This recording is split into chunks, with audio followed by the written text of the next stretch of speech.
Representative Zia Alonto Adyong bala kasuhan ng Maleta Boys. Maabante sa balita si Abante reporter Isaiah Mira Fuentes.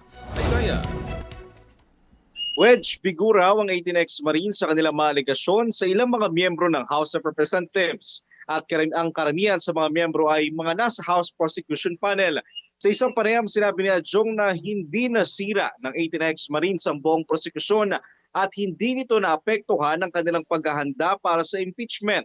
Gate niya, wala naman silang napaniwala at wala silang nauto. Ayon pa kay Representative Adyong, gusto raw niyang makaharap ang 18 dating Marino at gusto niyang itanong kung kailan at saan nila na-deliver ang pera sa House of Representatives.